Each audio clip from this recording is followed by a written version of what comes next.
Hello नमस्कार दोस्तों, आप लोगों का अपना यूट्यूब चैनल रोजगार 7590 में स्वागत है। आज आप लोगों को बताने वाले हैं रेलवे में प्राइवेट भर्ती आ चुकी है।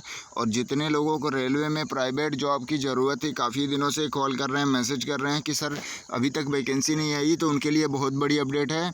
और काफ़ी ऐसे कैंडिडेट हैं जो लोग ग्रुप में भी बने हुए हैं, लेकिन उनका अभी तक अब मतलब जॉब नहीं लग पाया था, प्राइवेट जॉब रेलवे में।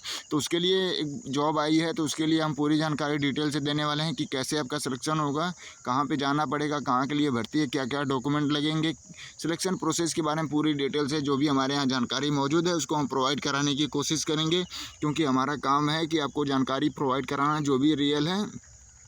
तो आप लोग वीडियो में लास्ट तक बने रहिएगा। जो लोग चैनल पे पहली बार आएंगे चैनल को सब्सक्राइब कर लीजिएगा, क्योंकि देखिए रेलवे से जुड़ी सभी जानकारी आपको इसी चैनल पे देखने को मिलती रहती है टाइम टू टाइम। और ख़ास करके रेलवे के जो प्राइवेट भर्तियाँ होती हैं, संविदा की भर्तियाँ होती हैं, उसकी जानकारी आपको जल्दी कहीं देखने को नहीं मिलती किसी प्लेटफॉर्म पर। तो उसके लिए आप लोग ज़रूर यहाँ जुड़िए। तो आइए आपको हम बिना समय गंवाए पूरी जानकारी हम प्रोवाइड करा देते हैं। तो जैसे कि आप लोग यहाँ पे देख पा रहे होंगे, रेलवे में प्राइवेट बम्पर भर्ती आ गई है। और यहाँ पे आपकी जो उम्र सीमा होनी चाहिए 18 से 35 साल के बीच में अगर आप हैं, तो बिल्कुल आप लोग इसको ज्वाइन कर सकते हैं। और कम से कम आपको 10वीं पास होना चाहिए, इस चीज़ का आप लोग ध्यान में रखिएगा। अगर आप 10वीं पास हैं तो आपके लिए भी जॉब है। जैसे 10वीं पास के लिए कोच अटेंडेंट का पद है। और मान लीजिए अगर ITI है तो उसमें आपको CNW जो मैकेनिकल होता है, वर्कशॉप होता है, उसमें आपको जॉब मिल सकती है। और ये भर्ती देखिए, इसमें आपके क्वालिफ़िकेशन के हिसाब से रख लिया जाएगा, कोई दिक्कत नहीं होगी। सबसे इम्पोर्टेंट और एक चीज़ें होने वाली है, जैसे कि आपको बता दें कि कुछ लोगों का कहना है कि सर हमको केवल और केवल वर्कशॉप में करनी है। तो देखिए अभी कल जो वहाँ से अपडेट निकल के आई है कि जो लोग ITI है या अप्रेंटिस किया है उन्हीं को वर्कशॉप में रखा जा रहा है। तो जो लोग ITI और अप्रेंटिस किया है उन्हीं को वर्कशॉप में रखा जाएगा। तो उनके लिए डॉक्यूमेंट क्या क्या लगेंगे। और देखिए 10वीं पास होना चाहिए, 10वीं के साथ साथ आपका ITI हो, अप्रेंटिस हो। अप्रेंटिस नहीं रहेगा तो भी ITI रहेगा तो भी चल जाएगा। दूसरी चीज़ें उसके साथ Aadhaar card, PAN card, photo, passbook, इतनी चीज़ें होनी चाहिए आपको वर्कशॉप के लिए। और कोच अटेंडेंट में उसी की जगह ITI हटा दीजिए, बाकी डॉक्यूमेंट सेम लगेंगे, जैसे 10वीं की मार्कशीट और Aadhaar card, PAN card, passbook, photo, बस इतने डॉक्यूमेंट आपके लगते हैं। और बैंक पासबुक इसलिए लगता है कि आपका उसमें जो PF होता है वो उसी में आता है, अकाउंट में ही आता है, सैलरी भी आपका अकाउंट में ही आता है।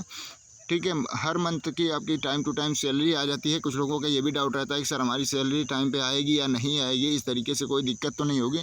तो बिल्कुल आपकी सैलरी टाइम पे आ जाती है। ऐसे जो अब तक गए हैं बच्चे जो वहाँ ड्यूटी कर रहे हैं, छात्र, उन्होंने बताया है कि सर टाइम पे सैलरी मिल जाती है, जो भी हमारी सैलरी बनती है जिस हिसाब से हम ड्यूटी करते हैं।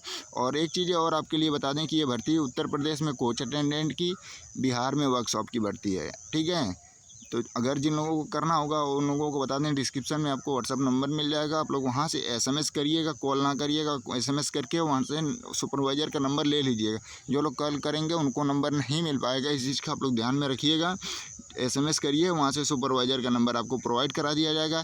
अब इतनी मेहनत आप लोगों के लिए की जाती है और फिर भी आप लोग वीडियो को ना ही लाइक करते हैं, ना ही शेयर करते हैं, क्योंकि देखिए इसमें काफ़ी मेहनत लगती है। एक एक चीज़ें इकट्ठा करना है, एक एक जोन से, एक एक लोगों से बातें करके कि हाँ आपके यहाँ जगह है या नहीं है। तो इतनी मेहनत आप लोगों के लिए की जाती है, तो आप लोग थोड़ा सा सपोर्ट ज़रूर कर दिया करिए, वीडियो को ज़्यादा से ज़्यादा शेयर कर दिया करिए, लाइक कर दिया करिए। बाकी इससे ज़्यादा अब से कोई उम्मीद नहीं है। और दूसरी चीज़ें आइए आपको इम्पोर्टेंट चीज़ें बता देते हैं कि देखिए कुछ लोग का कहना है कि सैलरी क्या होने वाली है। तो देखिए हमें बताया गया है कि जो वर्कशॉप में काम करेंगे उनकी सैलरी 18,000 है। ठीक है, और जो कोच अटेंडेंट में करेंगे इनकी सैलरी हम बार बार बताते हैं कि ट्रिप वाइज होती है। ट्रिप वाइज का मतलब जैसे आपकी ड्यूटी ट्रेन में लगती है, जो ट्रेन मान लीजिए प्रयागराज से दिल्ली जा रही है, लखनऊ जा रही है, अमृतसर जा रही है, मतलब जिस हिसाब से ट्रेन जाएगी, मान लीजिए कोई एक दिन में रिटर्न हो जाएगी, कोई 2 दिन में रिटर्न हो जाएगी, तो उस हिसाब से जैसे एक बार जाने आने का ट्रिप वाइज वो काउंट करते हैं। तो ट्रिप वाइज जैसे 1200-1500 आज मतलब एक बार जाने आने का 1500, 1200, 1000, इस तरीके से दूरी के हिसाब से ट्रिप वाइज होती है। तो उसमें सैलरी आपकी एग्जैक्ट तो हम नहीं बता पाएंगे, ये सब जानकारी सैलरी की वही दे पाएंगे, लेकिन इतना है कि आपको ट्रिप वाइज ही मिलती है दूरी के हिसाब से। ठीक है, लेकिन वर्कशॉप की 18,000 अभी कल ही उनसे बात हुई है, तो बोलें कि 18,000 होगी, फिर बाद में इंक्रीज कर दिया जाएगा 6 महीने 4 महीने बाद, जैसी आपकी कंडीशन रहेगी। तो ये सैलरी प्रोसेस हो गया, सिलेक्शन प्रोसेस हो गया, ड्यूटी भी हो गया। जो कोच अटेंडेंट होंगे उनको ट्रेन एसी कोच में ही पैसेंजर को कंबल तकिया प्रोवाइड करना होता है। और जो वर्कशॉप के कर्मचारी होंगे उनको जो ट्रेन मेंटेनेंस होती है वहाँ पे काम करना होगा। तो ये सारी जानकारी आप लोगों को मिल गई। और कोई अगर जानकारी आपको छूट गई हो तो ज़रूर कमेंट करके जानकारी ले लीजिएगा। दूसरी चीज़ें, सबसे इम्पोर्टेंट चीज़ें आपके लिए ये है कि जिनको भी रेलवे में चाहे प्राइवेट जॉब करने जाएं या गवर्नमेंट जॉब करने जाएं तो उसमें पुलिस वेरिफिकेशन आपके लिए बहुत महत्वपूर्ण होता है, यानी कैरेक्टर सर्टिफिकेट। तो पुलिस वेरिफिकेशन आप लोग बनवा लीजिएगा जिनके पास नहीं होगा, क्योंकि देखिए ऑनलाइन बनता है। काफ़ी लोगों का कहना है सर कहाँ पर बनेगा, कैसे बनेगा, अभी तक उनको जानकारी नहीं होती है। तो आपको बता दें कि जैसे कोई फॉर्म भरते होंगे कंप्यूटर की दुकान पर, जिसको साइबर कैफ़े बोलते हैं आप लोग, तो वहाँ पर जाइएगा, बोल दीजिए हमारा पुलिस वेरिफिकेशन बनाना है। वो आपसे मतलब फ़ोटो लेंगे और आपका डिटेल लेके वहाँ पे ऑनलाइन कर देंगे। फिर आपको मतलब हो सकता है थाने पे बुला के फिर आपको वेरीफाई कर दिया है। मतलब एक बार आपको सामने से देख लेते हैं, फिर वेरीफाई कर देते हैं कि आपके नाम पे कोई FIR तो नहीं है। तो इस तरीके से वहाँ पे बन जाता है। अब अलग अलग राज्य का अलग अलग वो है, लेकिन बिल्कुल आसानी से बन जाएगा। आप लोग बनवा लीजिएगा। 1 साल के अंदर का होना चाहिए। जिनका पुराना हो गया है वो लोग नया बनवा लेंगे, क्योंकि पुलिस वेरिफिकेशन जिनको नहीं है उनको डॉक्यूमेंट में रिजेक्ट कर दिया जाएगा। तो बाद में हमारी जिम्मेदारी नहीं है, क्योंकि उसमें हम नहीं कुछ कर सकते हैं। हमारा काम है जानकारी देना। बाकी वहाँ का प्रोसेस वही लोग बता पाएंगे, क्योंकि आप ड्यूटी करेंगे उनके अंडर में, सैलरी वो देंगे। तो इन सभी चीज़ों के लिए वही सक्रिय होंगे और वो अपने नियम के हिसाब से रखेंगे, ठीक है।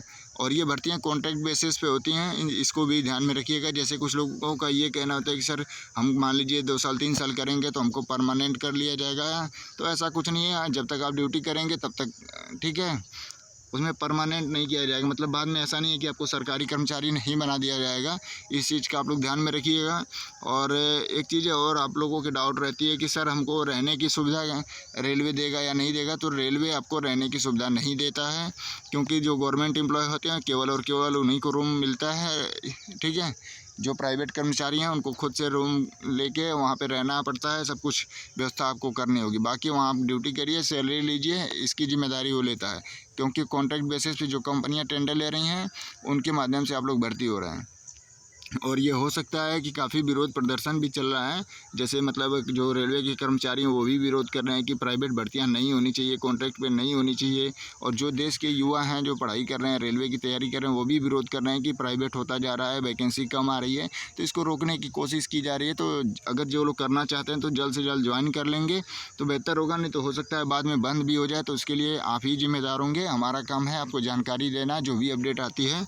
तो अगर करना चाहते हैं तो आप लोग लापरवाही ना करें, आप लोग ज्वाइन कर लीजिए। क्योंकि अब मान लीजिए ये जो वैकेंसी कंप्लीट हो गई, फिर उसके बाद 1 महीने में आएगी, 2 महीने में आएगी या नहीं आएगी, तो उसकी जिम्मेदारी तो नहीं है। तो देखिए प्रयागराज उत्तर प्रदेश में कोच अटेंडेंट के लिए और बिहार में वर्कशॉप के लिए भर्ती है। हमने पूरी डिटेल से आपको जानकारी प्रोवाइड करा दिया है। और जो भी डाउट आपका हो आप लोग कंप्लीट पूछ लीजिएगा, कमेंट करके, मैसेज करके पूछ लीजिएगा, ठीक है। और देखिए ये तस्वीरें हैं, जैसे आपको जब मतलब भेजा जाता है, ये कोच अटेंडेंट की तस्वीरें जब आपको ड्यूटी पे भेजा जाता है।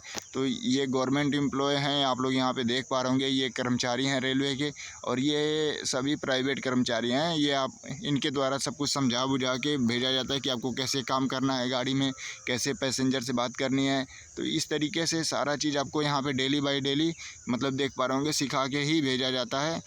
तो आप लोग बिल्कुल परेशान ना हो, क्या करना पड़ेगा, कैसे करना पड़ेगा, सब कुछ यहाँ से बता के ही भेजा जाएगा। तो आपको ये जानकारी सब कुछ मिल गई होगी। और अब की बार ही ऐसा हुआ है कि वर्कशॉप में भी भर्ती आ गई है एक साथ में, और कोच अटेंडेंट की भी भर्ती आ गई है।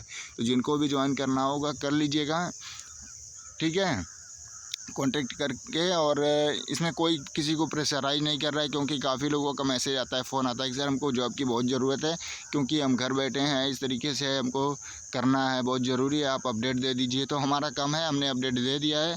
और हम किसी तरीके से नौकरी आपको देने का दावा नहीं करते हैं। जो हमारे यहाँ अपडेट आती है उसको हम जानकारी देते हैं, ठीक है। और बाकी आप वहाँ पे जाइए, डॉक्यूमेंट लेके आपको वहाँ पे सिलेक्शन किया जाता है, क्या क्या प्रोसेस है हमने जो बता दिया। आप वहाँ पे जाके पूरी जानकारी ले सकते हैं, सुपरवाइज़र से बात कर सकते हैं। जो लोग चैनल पे पहली बार आए होंगे चैनल को सब्सक्राइब कर लीजिएगा। ऐसी भर्ती आपको लगातार देखने को मिलती रहती है। धन्यवाद।